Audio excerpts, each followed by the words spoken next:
الحمدللہ رب العالمین والعاقبۃ للمتقین والصلاة والسلام علی سید الانبیاء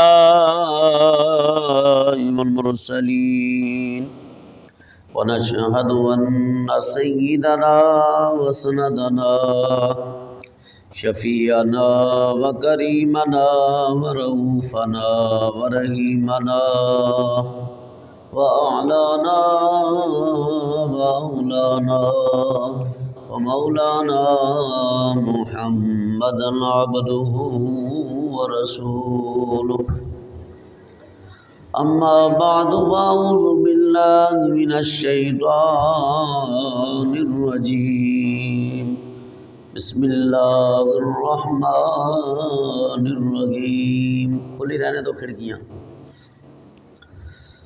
وَأَقِيمُوا الصَّلَاةَ وَآتُوا الزَّكَاةَ وَارْكَعُوا مَعَ الرَّاكِعِينَ.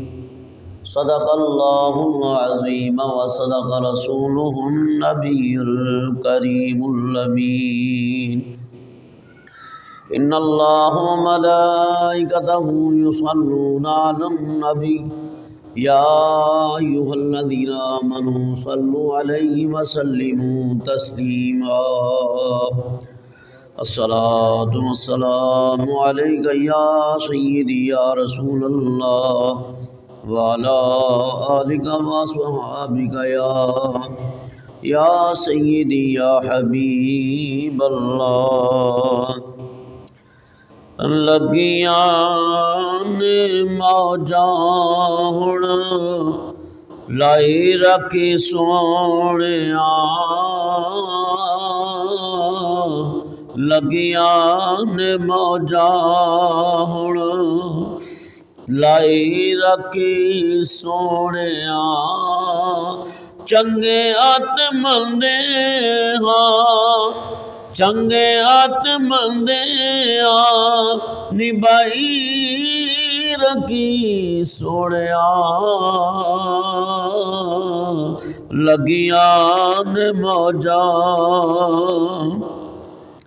کسے نو میں اپنا دکھڑا سنایا نہیں. تیرے باجو کسے مینو سینے نال لایا نہیں. سینے نال لایا تے لائی رکھی سونیاں.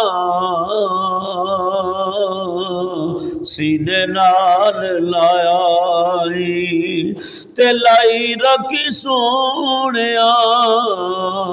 چنگے آنکھ مندے ہاں نبھائی رکھی سونیاں.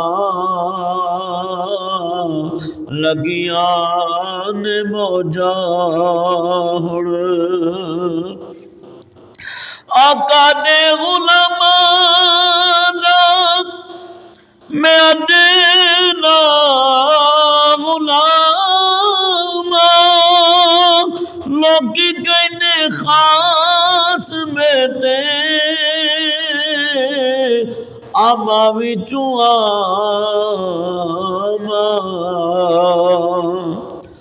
آقا دے غلاماں دا میں ادنا غلام. لوکی کہنے خاص میں تے آما وچوں آما. پردے جے پایا تے پائی رکھی سونیاں. پردے جے پایا تے پائی رکھی سونیاں. چنگے آنکھ مندے ہاں نبھائی رکھی سونیاں. لگیاں نے موجاں ہن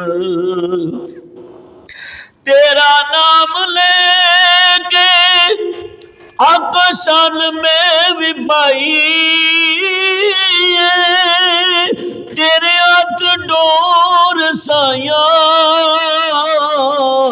آپے تو چڑھائی ہے تیرا نام لے کے آقا شان میں بھی پئی ہے تیرے ہاتھ ڈور سایاں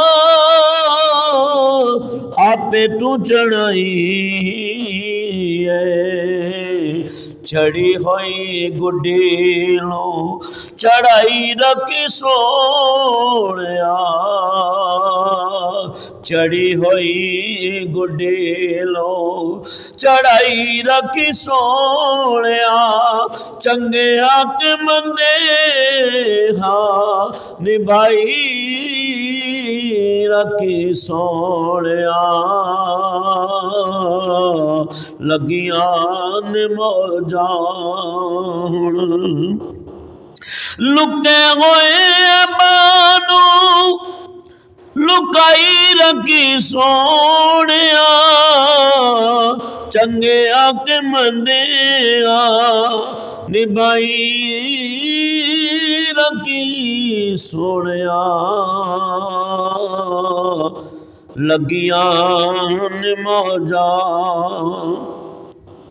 تیرے باجو آقا کسے خبر نہ لئیے بڑے چر بعد آقا میری سنی گئی ہے تیرے باجو آقا کسے خبر نہ لئیے تیرے باجو آقا کسے خبر نہ لئیے بڑے چر بعد آقا میری سنی گئی ہے بنی ہوئی بات نو بنائی رکھی سونیا لگیاں موجاں حشر دیاڑے جدوں عملاں نو تولنا شرم دے مارے میں تے کچھ بھی نہیں بولنا حشر دیاڑے جدوں عملاں نو تولنا شرم دے مارے میں تے کچھ بھی نہیں بولنا کملی چ اپنی لکائی رکھی سونیا کملی چ اپنی لکائی رکھی سونیا چنگے آق مندے ہاں نبھائی رکھی سونیا لگیاں موجاں اور زیائیوں دیا لگا بڑی غلام ایڈے نال ود ہور لینا کی نام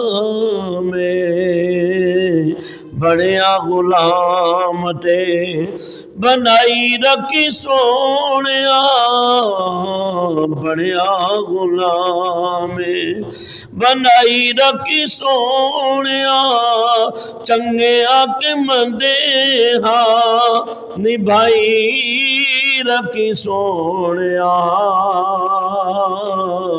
لگیاں موجاں ہن لائی رکھی سونیا چنگے آق مندے ہاں نبھائی رکھی سونیا لگیاں موجاں ہن حمد و ثنا بعد نعت مصطفیٰ علی تحیت و ثنا جمادی الاخری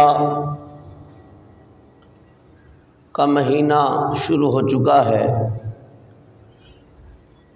اور اس مہینے کے اندر بہت سارے واقعات وقوع پذیر ہوئے، اور اس ماہ مبارک کی 22 تاریخ کو 22 جمادی الاخری حضرت خلیفۃ المسلمین خلیفہ اول بلا فصل سیدنا صدیق اکبر رضی اللہ تعالی عنہ کا وصال مبارکہ ہے، اور پوری روئے زمین کے اندر آپ کی یاد منائی جاتی ہے۔ انشاءاللہ اس کے اوپر بھی لب کشائی کریں گے، اور اسلام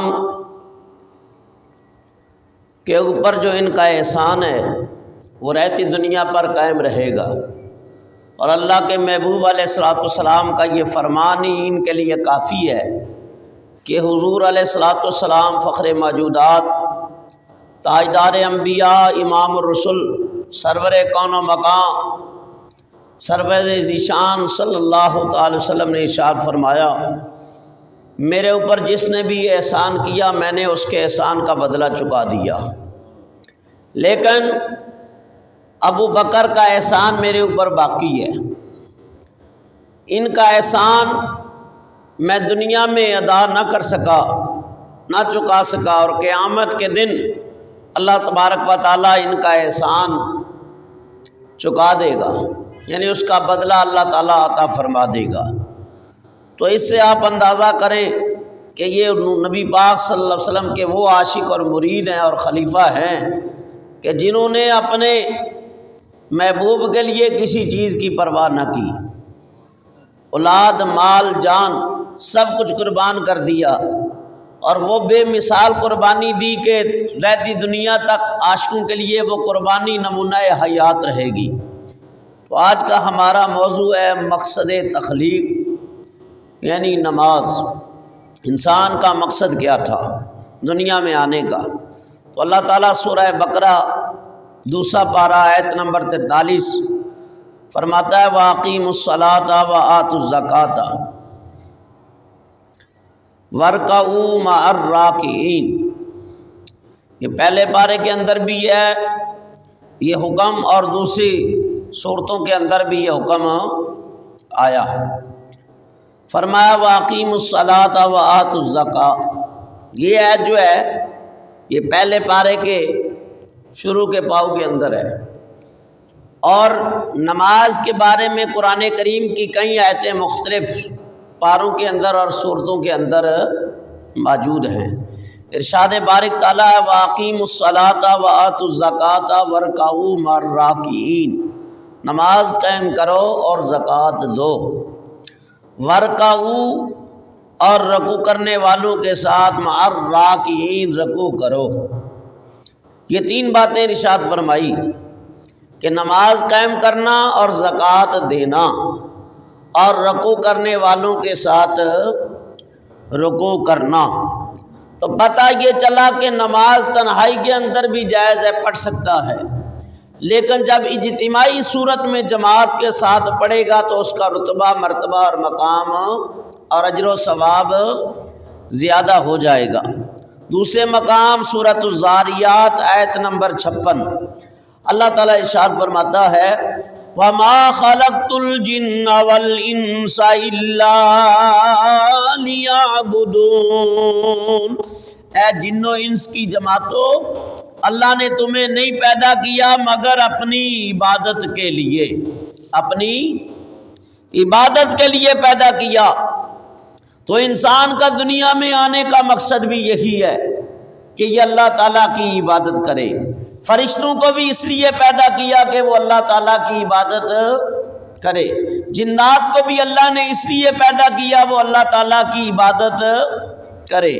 اور یاد رکھو دنیا میں جتنی زیرو چیزیں ہیں یا وہ چیزیں جن کے اندر حس نہیں، وہ سب اللہ کا ذکر کرتی ہے۔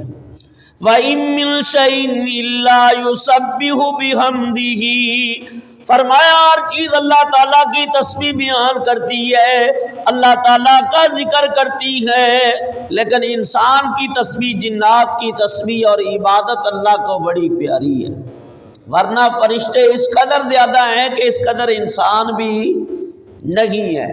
فرشتوں نے عرض کی نحنو نسبح بحمدک ونقدس لک، اے پروردگار ہم تیری تسبیح بیان کرنے کے لیے، تیرا ذکر کرنے کے لیے کافی ہیں، لیکن اللہ نے فرمایا انی اعلم ما لا تعلمون، کہ جو میں جانتا ہوں وہ تم جانتے نہیں ہو۔ اسی اللہ تعالیٰ نے انسان کو اور جنات کو اپنی عبادت کے لیے پیدا کیا، تو جس مقصد کے لیے اللہ نے بھیجا اس مقصد سے ہم پیچھے ہیں، اور ہم رزق کی تلاش کے اندر، دنیا داری کے اندر اتنے کھو گئے اور اتنے مصروف عمل ہو گئے اور اتنے دنیا داری میں لگ کے اپنے رب سے غافل ہو گئے کہ اب حقیقت حال سے ہم آشنا ہی نہ رکھے اور آنکھوں کے اوپر غفلت کے پردے پڑ گئے، جبکہ اللہ کی یاد وہ رزاق ہے جس نے ہمیں بھیجا عبادت کے لیے۔ فرمایا رزق کا ذمہ میں پروردگار کا ہے، تمہارا ذمہ کیا ہے؟ عبادت کا، رزق کا میرا۔ تو انسان تگو دو کرے ضروری رزق کے لیے، لیکن جب بھی عبادت کا وقت آ جائے، نماز کا وقت آ جائے، سارے کام چھوڑ کے اپنے رب کے حضور حاضر ہو جائے۔ یہ نہ کہے کہ ابھی مجھے کام کرنا ہے، بلکہ کام کو یہ کہہ دے ابھی مجھے نماز پڑھنی ہے، تو پھر اللہ اس کام کے اندر برکت عطا فرما دے گا۔ حضرت ابو درداء رضی اللہ تعالیٰ عنہ فرماتے ہیں، حضرت فرماتی ہیں نبی پاک کی صحبت یافتہ صحابی، حضور کی بارگاہ میں بیٹھنے والے اور نبی پاک کے سینہ اقدس سے علم کی نور لینے والے صحابہ کرام میں سے بڑے جلیل القدر صحابی ہیں حضرت ابو درداء رضی اللہ تعالیٰ عنہ۔ اور آپ کی یہ ایک بڑی پیاری بات ہے، اور سنو اور غور و فکر کرو۔ آپ فرماتے ہیں مجھے زندگی میں 3 چیزیں بڑی پیاری ہیں۔ کتنی چیزیں؟ 3 چیزیں بڑی پیاری ہیں۔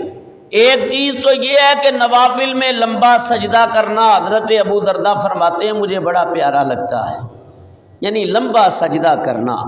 اور پھر آپ فرماتے ہیں روزوں میں پیاس مجھے بڑی اچھی لگتی ہے۔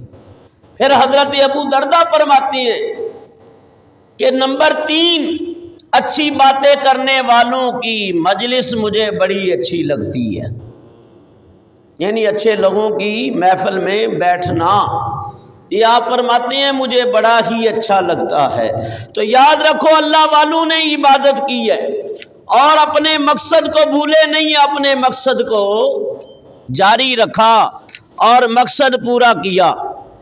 تو حضرت ابو ہریرہ رضی اللہ تعالیٰ عنہ، دیگر اکابرین صحابہ جنہوں نے نماز کی روایتیں لی ہیں، وہ تمام بیان کرتے ہیں کہ اللہ تعالیٰ کی عبادت ہی کرنی چاہیے، اور نماز وہ عمل ہے کہ جس کا صرف کوئی یہ سوچے کہ صرف اللہ نے ہمیں عبادت کے اندر ہمیں ہی لگا دیا ہے، تو پہلے لوگوں کو تو نہیں، لیکن اللہ فرماتا ہے قرآن کے اندر ہم نے پہلوں کو بھی نماز کا حکم دیا، پہلی امتوں کو بھی نماز کا حکم دیا۔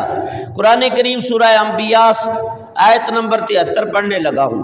وَجَعَلْنَاهُمْ أَئِمَّةً يَهْدُونَ بِأَمْرِنَا وَأَوْحَيْنَا إِلَيْهِمْ فِعْلَ الْخَيْرَاتِ وَإِقَامَ الصَّلَاةِ وَإِيتَاءَ الزَّكَاةِ وَكَانُوا لَنَا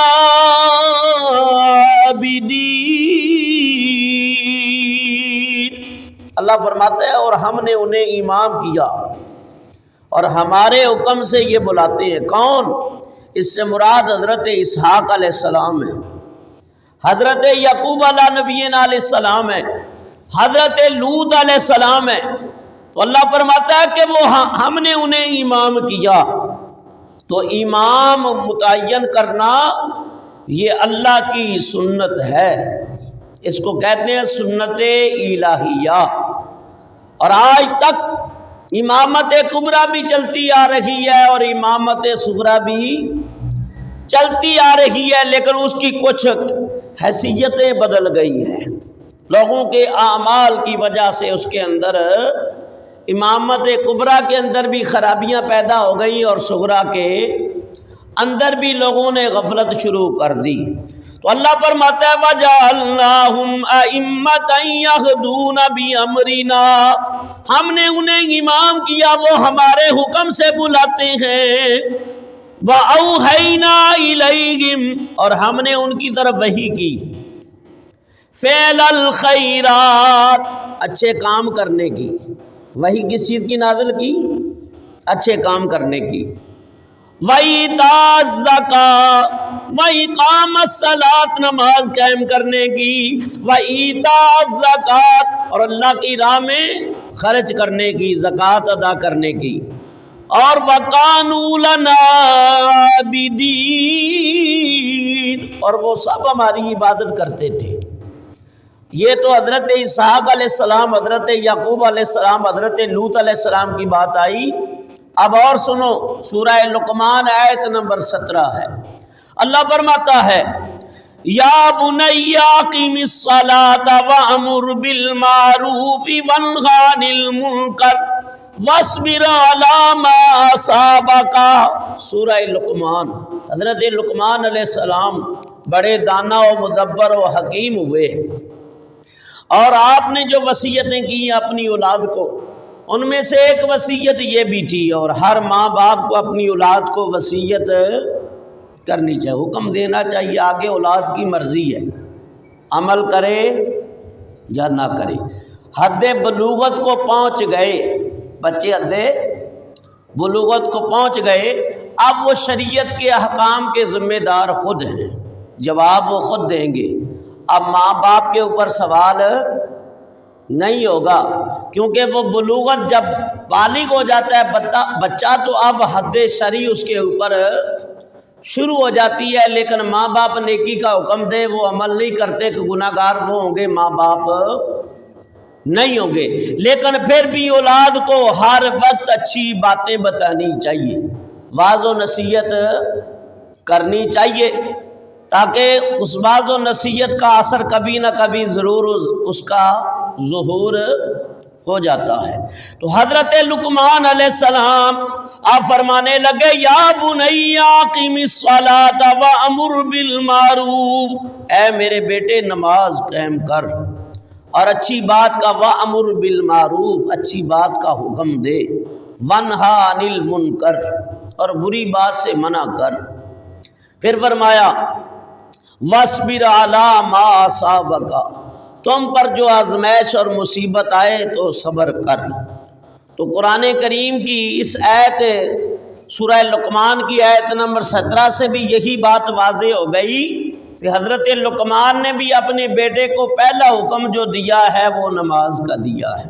اب آگے چلیے، اور یہ سورہ یونس آیت نمبر ہے 87، اور ذکر ہے حضرت موسیٰ علیہ نبینا علیہ السلام کا، بڑے جلیل القدر نبی ہوئے ہیں۔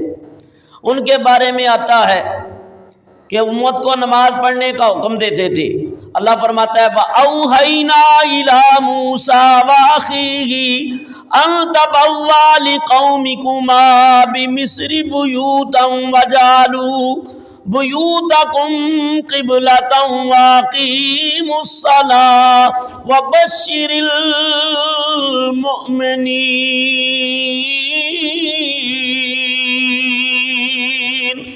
اور ہم نے موسیٰ اور ان کے بھائی کو وحی بھیجی، اللہ فرماتا ہے کہ مصر میں اپنی قوم کے لیے مکانات بناؤ، ان تبوّا لقومکما بمصر بیوتن، کہ اپنی قوم کے لیے مکان بناؤ، کیونکہ مصر فرعون اور اس کی ذریت غرق ہو چکی تھی، اور اس کے 6 لاکھ سپاہی بھی دریائے نیل کے اندر ڈوب چکے تھے، مارے جا چکے تھے، اور مصر جو ہے اس کو آج سر نو تعمیر کرنی تھی۔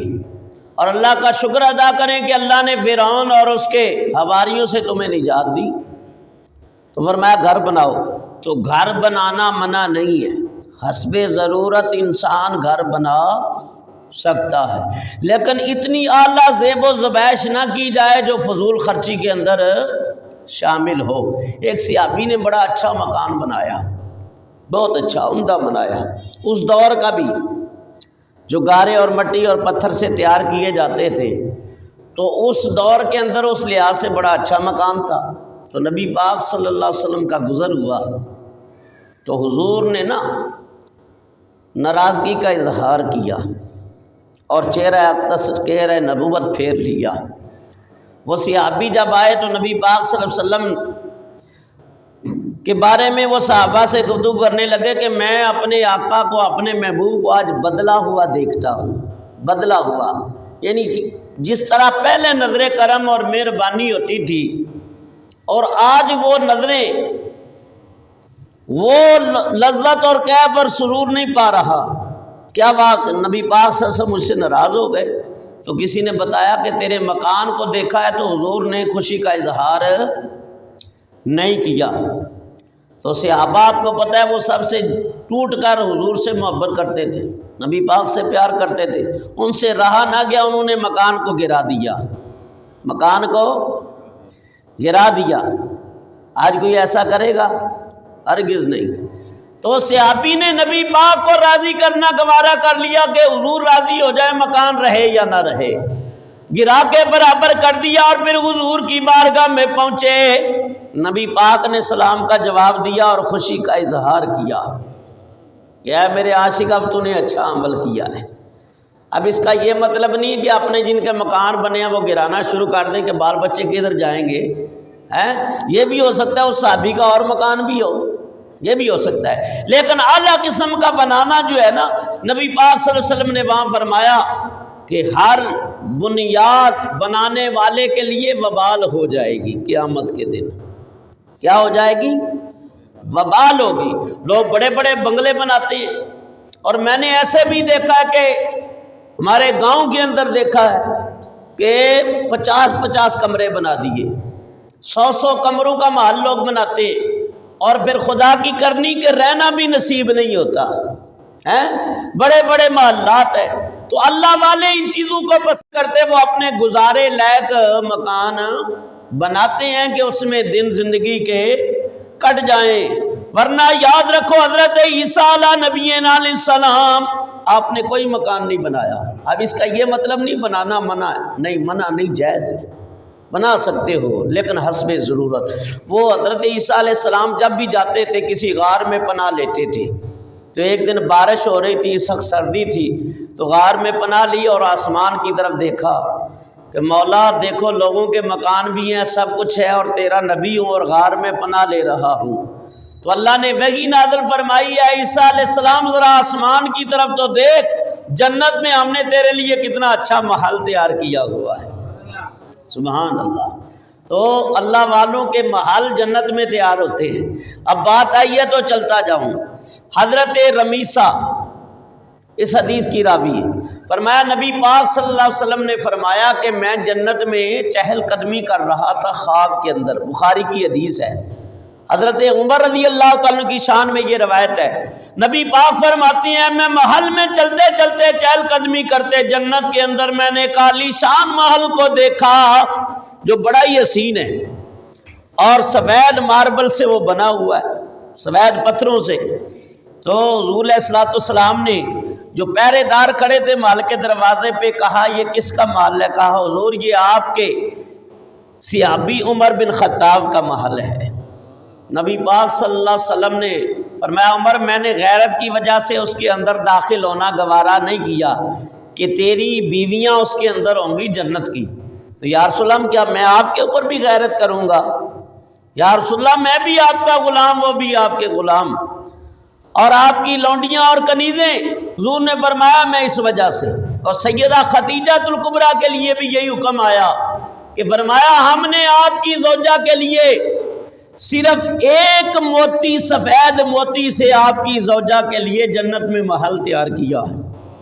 اگر یہ محلات کے اوپر ذکر ہو تو اس میں گھنٹوں گزر جائیں۔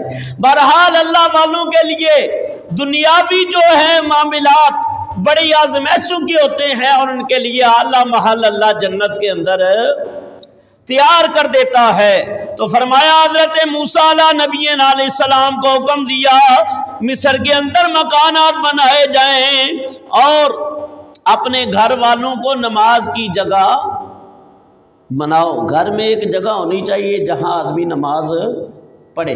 اور ایک مسئلہ اور بھی سنو، جب گھر میں کوئی نماز کی جگہ بنا لے تو اس کو پھر صاف ستھرا بھی رکھا کرو، پاکیزہ رکھا کرو۔ کیوں؟ وہاں اللہ کی رحمت کے فرشتے نازل ہوتے ہیں۔ اور ایک روایت یہ بھی ہے کہ مومن کے گھر میں نبی پاک صلی اللہ علیہ وسلم جلوہ فرما ہوتے ہیں، یعنی حضور کی خاص نظر کرم اپنے عاشقوں کے گھر میں ہوتی ہے۔ تو گھر کو خوشبودار رکھنا چاہیے، چاہے وہ میں ہوں، آپ کو، سب کے لیے مسئلہ یہ ہے۔ کوشش ہم کرتے ہیں، باقی اللہ غلطی کوتاہیوں کو ہماری معاف فرمائے۔ فرمایا یہاں تک کہ حضرت موسیٰ علیہ السلام، اللہ تعالیٰ نے حکم دیا نماز قائم رکھو اور مسلمانوں کو خوشخبری سناؤ۔ اب ایک اور حکم سورہ مریم آیت نمبر 31، یہ آج حکم آپ کو سنا رہا ہوں نماز کے بارے میں جو حکم قرآن میں آئے ہیں۔ فرمایا وَأَوْصَانِي بِالصَّلَاةِ وَالزَّكَاةِ مَا دُمْتُ حَيًّا۔ حضرت عیسیٰ نبی علیہ السلام فرماتے ہیں میرے رب نے مجھے نماز اور زکوٰۃ کی تاکید فرمائی جب تک میں جیوں، ان دنیا میں جب تک میں رہوں۔ تو آپ تو ہمیشہ کے لیے جی رہے ہیں اور آپ کو زندہ آسمانوں کے اوپر اٹھا لیا گیا، اور عیسائی آج تک اسی شش و پنج میں پڑے ہوئے ہیں کہ ہم نے انہیں سولی پہ چڑھا دیا ہے اور وہ ساری قوم کے گناہوں کا کفارہ بن گئے۔ استغفر اللہ، الیاذ باللہ تعالی ھذا الکفریات۔ اللہ فرماتا ہے وما قتلوہ وما صلبوہ ولکن شبہ لہم، نہ تو انہیں قتل کیا نہ صلیب چڑھائے گئے، بلکہ وہ تو ان کا شبہ ہے، اللہ نے انہیں زندہ اٹھا لیا ہے۔ وَرَفَعْنَاهُ مَكَانًا عَلِيًّا، اللہ نے انہیں بلند مقام کے اوپر اٹھا لیا ہے، چاہے وہ حضرت ادریس علیہ السلام ہو، چاہے حضرت عیسیٰ علیہ السلام ہو۔ تو اب ان کو بھی حکم ہوا کہ نماز پڑھنی ہے، نماز پڑھنی ہے، اور جب تک ہے تو ہمیں بھی اللہ نے یہی حکم دیا۔ نبی پاک صلی اللہ علیہ وسلم کے جتنے احکام آئے ہیں سارے زمین پہ آئے ہیں۔ حج کا حکم زمین پہ آ گیا، زکوٰۃ کا حکم زمین پہ آ گیا۔ نماز ایک ایسا عمل ہے کہ اللہ نے آسمانوں پہ بلا کے اپنے حبیب کو حکم جاری فرمایا۔ یہ پہلا فرض تھا نازل ہوا جو عرش اعظم سے، یہ پہلا فرض تھا نازل ہوا جو عرش اعظم سے، اسی کی سب سے پہلے ہوگی پرسش ابن آدم سے، اور اسی کا سب سے پہلے سوال ہوگا انسان سے۔ اور فرمایا ان الصلاۃ تنہی عن الفحشاء والمنکر، کہ بے شک نماز بے حیائیوں اور برے کاموں سے روکتی ہے۔ اب اس کے اندر بھی اگر حدیث کے اندر غور کریں تو اگر جس نمازی کو نماز پڑھنے کے باوجود بھی بے حیا رہے، برائی نہ چھوڑے، تو سمجھو اس کی نماز قبول نہیں ہوئی۔ اگر وہ بے حیائی سے اور برے کاموں سے نماز پڑھنے کے بعد باز آ جائے تو سمجھو اس کی نماز قبول ہو گئی ہے، کیونکہ نماز بے حیائی سے روکتی ہے، برائی سے روکتی ہے، اور پھر بھی انسان برائی نہ چھوڑے، گناہ نہ چھوڑے، تو پھر مولوی کا قصور نہیں ٹھہرانا، پھر اپنا محاسبہ کرے وہ آدمی کہ میری نماز اگر قبول ہوتی تو میں اس برائی کی طرف دوبارہ جاتا نہ، اور دوبارہ گیا ہوں تو اس کا مطلب ہے نماز کے اندر کوئی کھوٹ ہے۔ نماز برائیوں سے منع کرتی ہے، اور اللہ فرماتا ہے یاد رکھو وَأَقِیمُوا الصَّلَاةَ وَآتُوا الزَّکَاةَ، بے شک ہے مومنو اللہ نے حکم دیا کئی بار نماز قائم کرو، زکوٰۃ دو، وَارْکَعُوا مَعَ الرَّاکِعِینَ، اور رکوع کرنے والوں کے ساتھ رکوع کرو۔ شروع میں جو آیت پڑھی ہے دوبارہ وہی دوہرا رہا ہوں کہ وڈیاں میرا وال اسایا تے رب غریب نوازا، اپنے فضل کرم تھی کھولی تے رحمت دا دروازہ۔ یہ مسجد کا دروازہ جن پہ کھلتا ہے سمجھو رحمت کے دروازے کھل جاتے ہیں۔ کیوں؟ جب آپ آتے ہیں تو کیا کرتے ہیں؟ اللہم انی اسألک، سوال کرتے ہیں کہ نہیں؟ ابواب رحمہ، یا اللہ اللہم افتح لی ابواب رحمہ، یا اللہ میرے اوپر رحمت کے دروازے کھول دے، میں جاتے ہوئے بھی آتے ہوئے تجھ سے تیرے فضل کا تیری رحمت کا سوال، اسألک الرحمہ، سوال کرتا ہوں، من فضلی کا تیرے فضل کا بھی سوال کرتا ہوں، تیری رحمت کا سوال کرتا ہوں۔ تو یاد رکھو مسجد کا دروازہ جو ہے یہ رحمت کا دروازہ ہے، یہ برکتوں کا دروازہ ہے، یہ فضل کا دروازہ ہے۔ اب کوئی مسجد کے اندر نہیں آتا، بہت سارے نہیں پڑھتے، اللہ انہیں ہدایت عطا فرمائے، لیکن یہ مسجد میں نہ آنا یوں سمجھو مسجد کا دروازہ تو کھلا ہے لیکن اس کی کوئی ایسی برائی ہے، ایسا کوئی عمل ہے کہ کھلے ہوئے دروازے سے بھی اللہ اس کو اندر آنے کی توفیق نہیں دے رہا، تو پھر اس کو فکر کرنی چاہیے کہ مسجد کا دروازہ تو فضل کا رحمت کا کھلا ہوا ہے، میں مسجد میں نہیں جا رہا، تو میرے سے کوئی ایسا جرم ہو گیا ہے، وہ سچے دل سے توبہ کرے تاکہ اس رحمت کے دروازے سے گزرنا نصیب ہو جائے۔ اور یاد رکھو یہ بات چل رہی ہے، یہ مسجد کا دروازہ یہ آپ کے لیے جنت کا دروازہ کھلنے کا سبب بنے گا۔ کیوں؟ کہ نماز کیا ہے؟ الصلاۃ مفتاح الجنہ، کہ نماز جنت کی کنجی ہے، جنت کی کنجی ہے۔ اور نماز کی کنجی کیا؟ الصلاۃ طہور شطر الایمان، اور نماز کی کنجی کیا ہے؟ طہارت ہے۔ تو یہ دروازے بڑے نصیبوں والوں کے اوپر کھلتے ہیں۔ تو ہم یہی کہتے ہیں وڈیاں میریاں والے اسائیاں تے رب غریب نوازا، اپنے فضل کرم دی کولی تے رحمت دا دروازہ۔ اب دروازے سے اندر داخل ہو گئے تو اب رحمتوں کا دریا بہہ رہا ہے، کرم کا دریا بہ رہا ہے، رحمت کی بارش ہو رہی ہے، کوئی تلاوت کر رہا ہے، کوئی بیٹھا بیان کر رہا ہے، کوئی نماز پڑھ رہا ہے، کوئی درود پڑھ رہا ہے، کوئی بیٹھا تسبیح چلا رہا ہے، اللہ اللہ کر رہا ہے۔ تو یہ ایک رحمت نہیں، رحمتوں کا دریا ہی جاری ہے۔ تو جب اس دریا میں آ جائیں تو سبحان اللہ، تے رحمت دا دریا الہی ہر دم وگدا تیرا،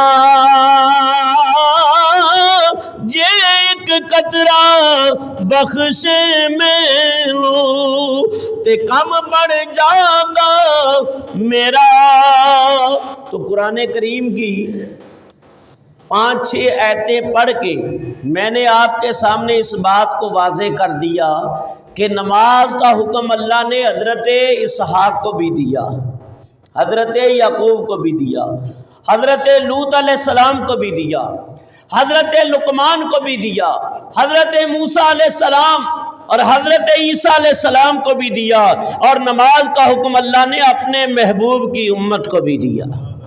قرآن کی آیتوں سے یہ حکم واضح ہو گیا۔ اب حدیث کی طرف آؤ۔ حدیث میں جو اسلام کے بنیادی ارکان ہیں وہ کتنے ہیں؟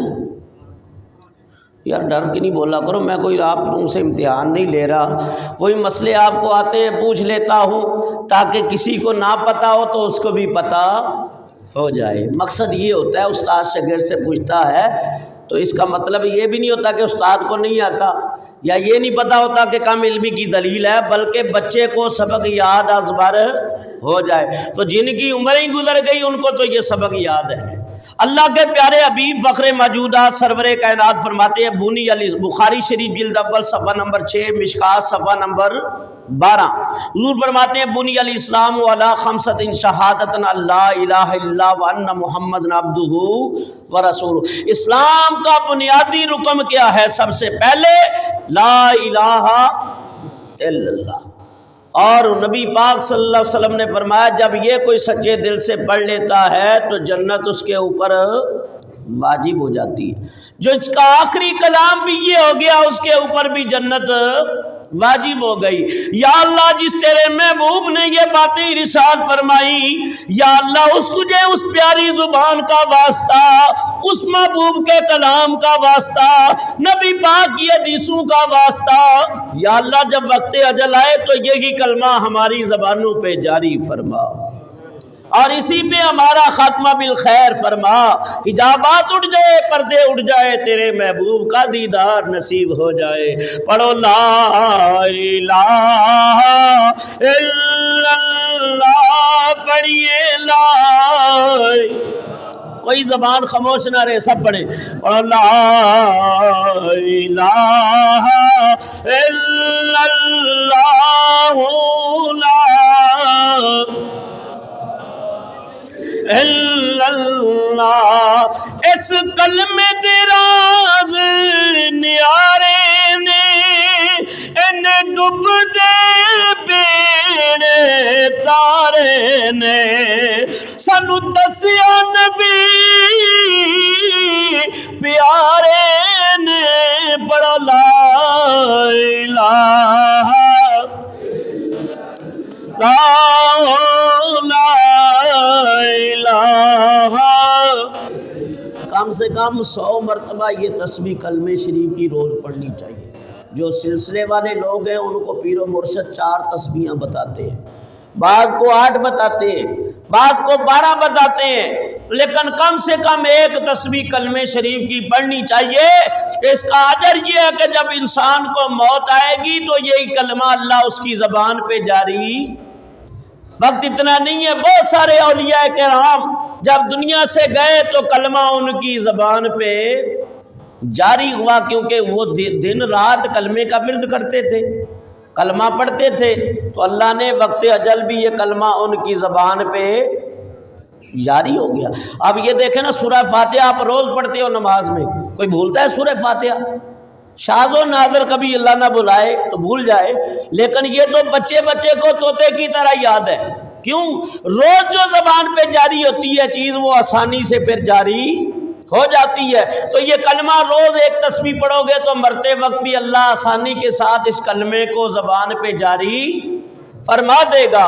جیڑا کلمے دا ورد پکان میاں اوتے جنت ڈیرے لان میاں، او جیڑا کلمے دا ورد پکان میاں اوتے جنت ڈیرے لان میاں، او میوے پھل بیشتی کھان میاں، پڑھو لا الہ الا اللہ لا الہ۔ تو پہلا بنیادی رکن اسلام کا کیا ہے؟ 5 ارکان میں سے پہلا رکن ہے کلمہ۔ جب تک انسان کلمہ نہیں پڑھے گا کوئی عبادت کرنا قبول نہیں ہوگی۔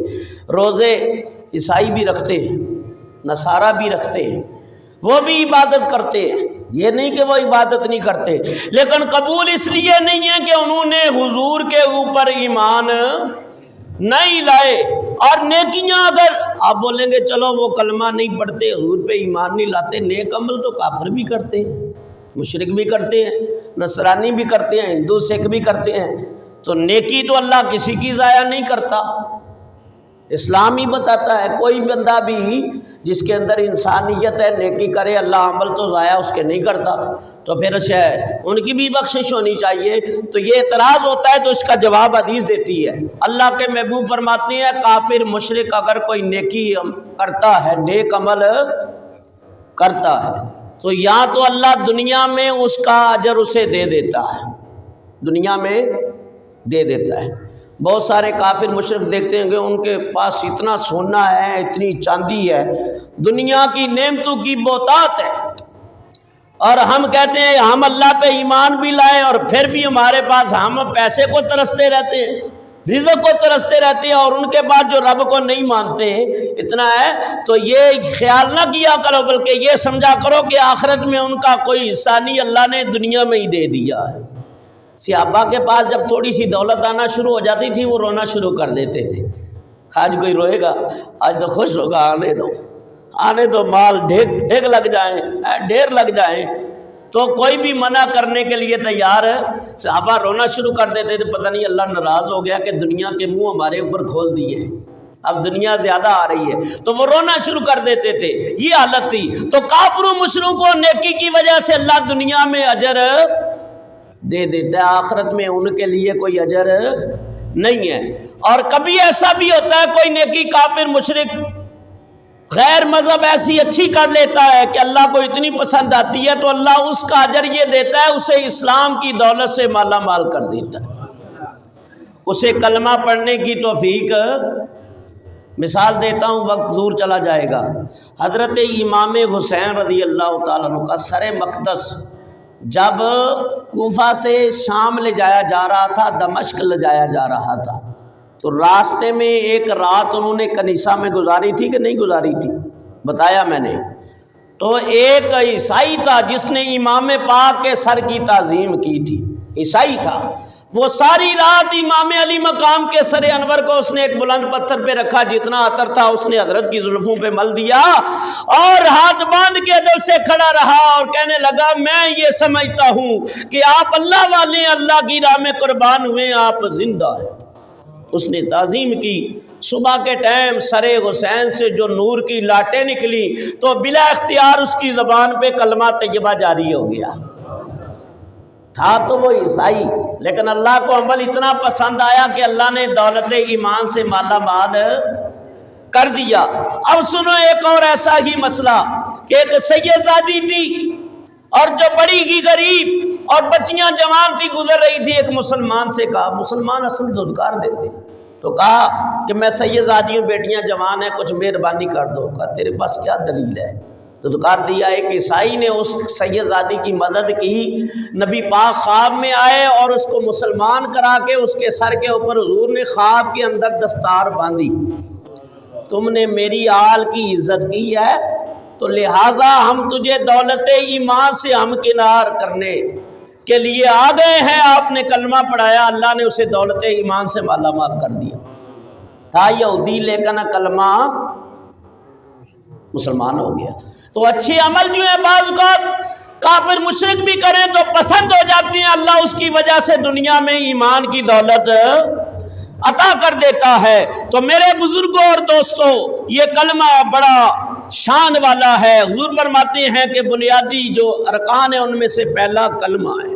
دوسرا حکم کیا ہے؟ وَإِقَامَ الصَّلَاةِ وَإِيتَاءِ الزَّكَاةِ، نماز قائم کرو اور زکوٰۃ دو، وَحَجِّ الْبَيْتِ، اور حج بیت اللہ اگر طاقت رکھتا ہے، وَصُومِ رمضان، اور ماہ رمضان کے روزے۔ تو کتنے ارکان ہو گئے اسلام کے؟ 5 ہیں۔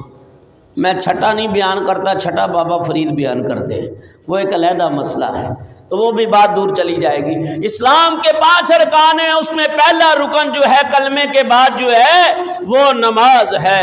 تو 6-7 آیتوں سے بھی میں نے یہ بات واضح کر دی، اب حدیث پڑھ کے بھی واضح کر دی کہ نماز جو ہے وہ اہم ترین بنیادی رکن ہے۔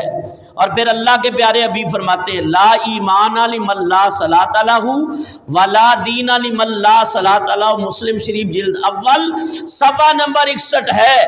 اور حضور علیہ السلام سنو اور ایمان اندازہ کرو، فرمایا جس شخص کی نماز نہیں اس کا ایمان ہی نہیں، جو نماز نہیں پڑھتا اس کا ایمان۔ اب اس کا یہ مطلب نہیں کہ وہ کافر ہو گیا، ایسا نہیں ہے۔ ایمان نہیں ہے تو اس کا مطلب ہے وہ گمراہ ہے، وہ غلطی کے اوپر ہے۔ مسلمان تو رہے گا لیکن ایمان ایک نور ہے، وہ اس نور سے محروم کر دیا جاتا ہے۔ جس نے بلا عذر شرعی 3 جمعے چھوڑ دیے، کتنے؟ 3 جمعے، حضور فرماتے ہیں اس سے ایمان نکل جاتا ہے۔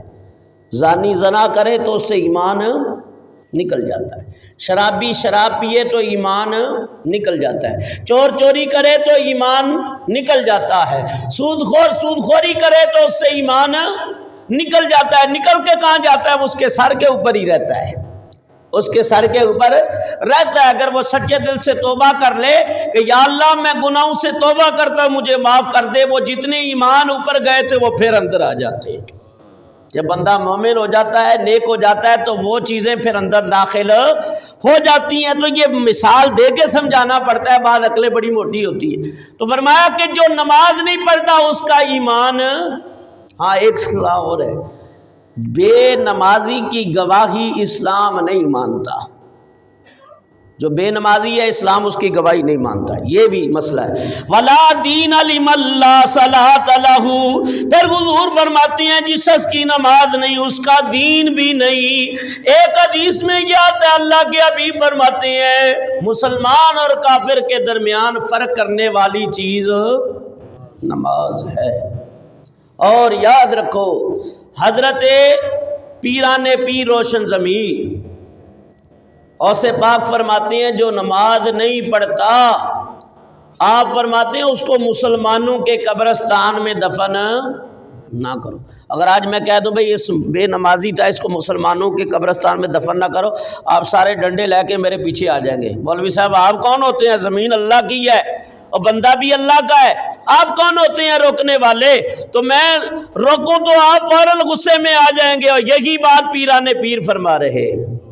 آپ فرماتے ہیں کہ بے نمازی کو مسلمانوں کے نیک لوگوں کے قبرستان میں دفن نہ کرو، اس سے دوسرے مسلمان روحوں کو تکلیف ہوتی ہے.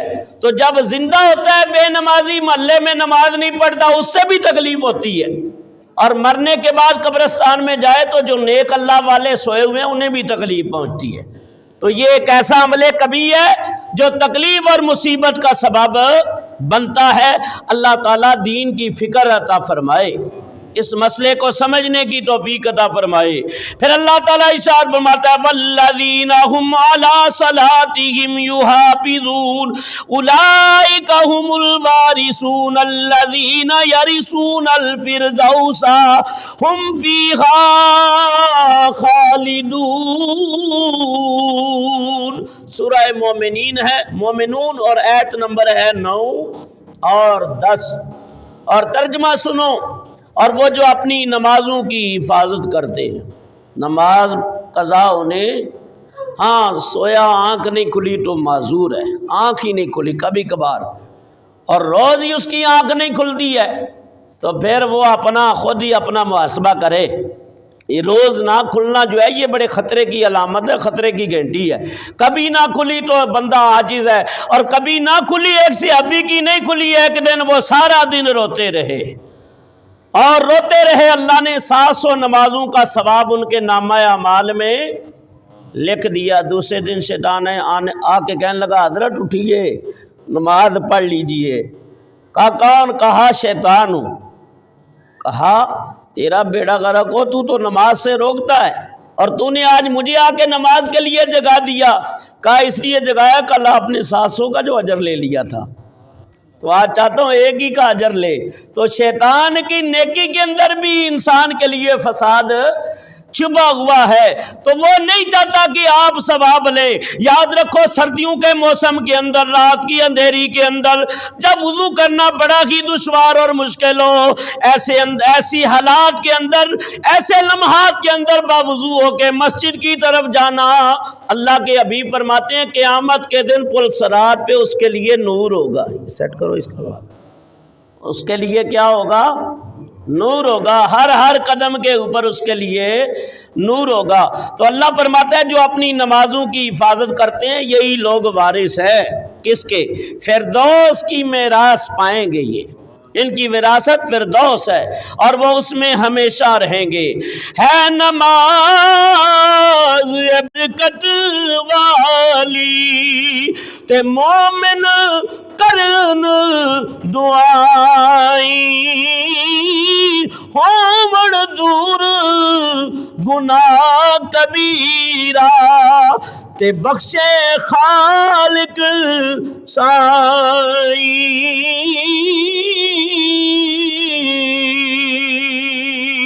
پھر اللہ تعالیٰ کے پیارے حبیب علیہ السلام فرماتے ہیں، اور سنو یہ حدیث عربی عبارت پڑھنے لگا ہوں پہلے، ٹائم بھی ہو رہا ہے، لیکن عبارت اس لیے پڑھتا ہوں کہ وہ الفاظ ادا کر رہا ہوں جو نبی پاک کے زبان اقدس سے جاری ہوئے۔ حدیث پڑھا کرو، عربی عبارت، اردو لٹریچر تو سارے ہی پڑھتے ہو، لیکن ایسی حدیثیں جن کے ساتھ اردو بھی ہے، عربی پڑھا کرو، کہ عربی اللہ کو بھی پسند ہے، اس کے محبوب کو بھی پسند ہے، اور اہل قبر کی زبان بھی عربی ہے، اہل جنت کی زبان بھی عربی۔ میں نے بڑی برکت دیکھی ہے حدیث مبارکہ کی، پڑھاتا بھی ہوں، شکر ہے اس رب کا، اللہ آئندہ بھی توفیق عطا فرمائے۔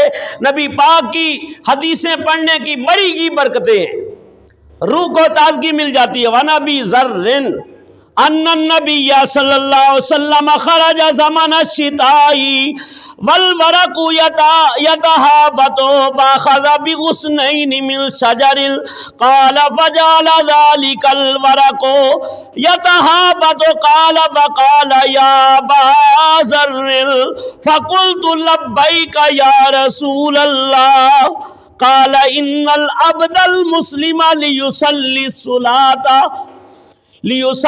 الصلاة يريد بها وجه الله فتهابت عنه ذنوبه كما يتهابت هذا الورق عن هذه الشجرة۔ راوی سدید کے حضرت ابو ذر غفاری رضی اللہ تعالی بڑے پیارے صحابی ہیں، اور انہوں نے آخری عمر ایک چٹیل میدان میں گزاری تھی۔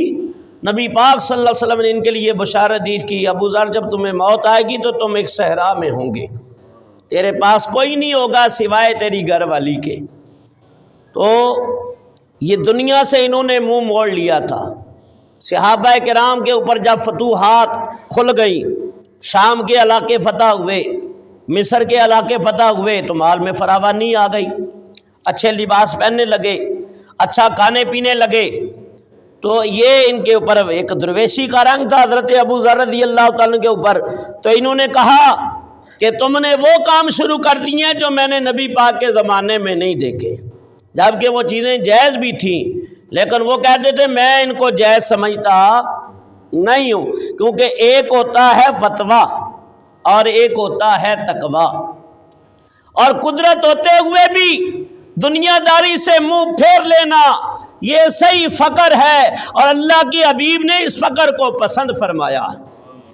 نبی پاک صلی اللہ علیہ وسلم ساری عمر آپ نے چپاتی نہیں کھائی ہے، چھنے ہوئے آٹے کی روٹی نہیں کھائی ہے، بلکہ اس کے اندر چھان بھی ہوتا تھا، موٹی روٹی ہوتی تھی۔ سیدہ عائشہ صدیقہ رضی اللہ تعالیٰ فرماتی ہیں، اور ایسی روٹی موٹی آپ تناول فرماتے تھے، تو جب فراوانی ہوئی تو اب چپاتیاں بھی بننے لگی، اب روٹیوں کے اوپر وہ روغن بھی ڈالنے لگے، مختلف معاملات ہو گئے، تو حضرت ابو ذر رضی اللہ تعالیٰ نے کنارہ کشی کر لی۔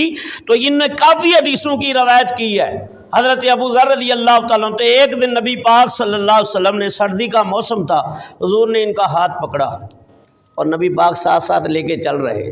سبحان اللہ، کتنے خوش نصیب ہیں کہ ان کا ہاتھ حضور کے دستے رحمت میں، اور سردی کا موسم ہے، نبی پاک تشریف لائے تو پتے درختوں سے گر رہے تھے، تو ایک درخت کی ٹہنی کو حضور نے اپنے دستے نبوت سے پکڑ لیا اور ہلایا، اور سردیوں کے موسم میں، پت جھڑ کے موسم میں آپ درخت کو ہلائیں گے نا تو اس کے پتے گریں گے۔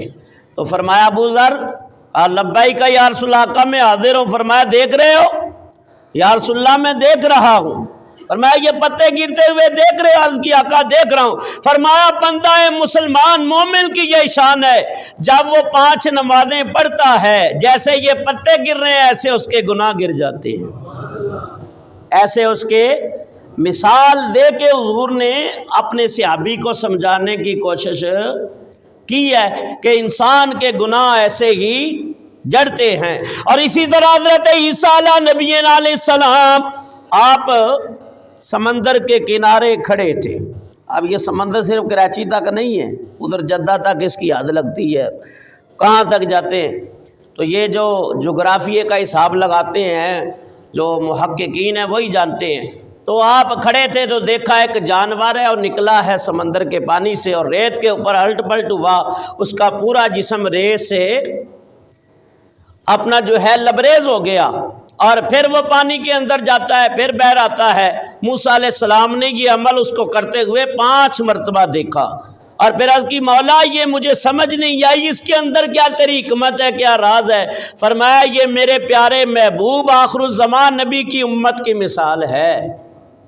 فرمایا آخری زمانے میں جو میرے نبی کی امت آئے گی، جیسے یہ ریت سے لبریز ہو گیا الٹ پلٹ ہو کے، پوری ریت اس کے جسم کے اوپر گندگی آ گئی ہے، ایسے میرے محبوب کے امتی گناہوں سے لت پت ہوں گے، لیکن جب 5 نمازیں پڑھیں گے تو جیسے یہ جانور پانی میں جا کے صاف ہو گیا، میرے محبوب کے امتی نماز پڑھ کے ایسے گناہوں سے صاف ہو جائے گا۔ کتنی پیاری مثال دے کے سمجھانے کی کوشش کی ہے، لیکن پھر بھی ہمیں سمجھ آتی صحیح ہے۔ جمعے میں مولوی صاحب کی تقریر سن لی ہے، بس چلو ایک دن عصر ہو گیا، عصر پڑھ لی، مغرب پڑھ لی، عشاء دوسرے دن اگا دوڑ پیچھا چوڑ، اللہ کما کانا جیسے تھے ویسے ہی ہیں۔ تو مقصد تقریر کا تب ہے، یہ جو میں دماغ کھپائی کرتا ہوں اور آپ کو سمجھاتا ہوں، اس کا مقصد یہ ہے کہ اس کو عملی جامہ پہناؤ کہ 5 ٹائم نماز پڑھیں۔ ضروری نہیں آپ بسم اللہ مبارک میں دفتر میں ہوتے ہیں وہاں بھی پڑھیں، لوگ اشراق پڑھتے ہیں، چاش پڑھتے ہیں، اوابین نہیں چھوڑتے ہیں، دفتروں میں جا کے بھی نمازیں پڑھتے ہیں۔ تو اس چیز کا خیال کیا کرو کہ نماز ایک ایسا عمل ہے اور تمہیں اس کی طرف بلایا جا رہا ہے جو اللہ کا کام ہے۔ تو امام غزالی رحمۃ اللہ علیہ فرماتے ہیں سب سے اچھا دوست تمہارا وہی ہے جو تمہاری غلطیاں نکال کے تمہیں اس میں متنبع کرے اور تمہیں سیدھی راہ کی طرف بلا لے۔ دعا ہے اللہ کی بارگاہ میں اللہ تعالی ہمیں نماز پڑھنے کی توفیق۔ آج جو حکم آئے تھے نماز کے بارے میں مختصر بیان کیے، جو حدیثیں آئی تھیں وہ میں نے بیان کر دیں۔ ابھی نماز کے جو مسئلے ہیں کہ کتنی شرطیں ہیں نماز سے باہر، وضو ہے، ستر عورت ہے، شرمگاہ کا ڈھانپنا، قبلہ رخ ہونا، نماز کا وقت ہونا، جگہ کا پاک ہونا، کپڑوں کا پاک ہونا، بدن کا پاک ہونا۔ اب یہ مسئلے ابھی میں نے نہیں چھیڑے ہیں، انشاءاللہ یہ آئندہ جمعے یہ مسئلے بیان ہوں گے۔ تو پابندی کے ساتھ یہ جو چیپٹر چل رہا ہے نماز کا 2-4 جمعے، تو اس کے اوپر غور و فکر کرو اور پابندی کرو کہ آپ کو بہت سارے مسئلے سیکھنے کو ملیں گے، اور نماز پڑھیں اور میرے لیے بھی دعا کریں، حضور کی ساری امت کے لیے دعا کریں، اللہ سب کو 5 ٹائم کا نمازی بنا دے۔ اللہ ہماری غلطی کوتاہیوں کو معاف فرمائے۔ وما علینا الا البلاغ۔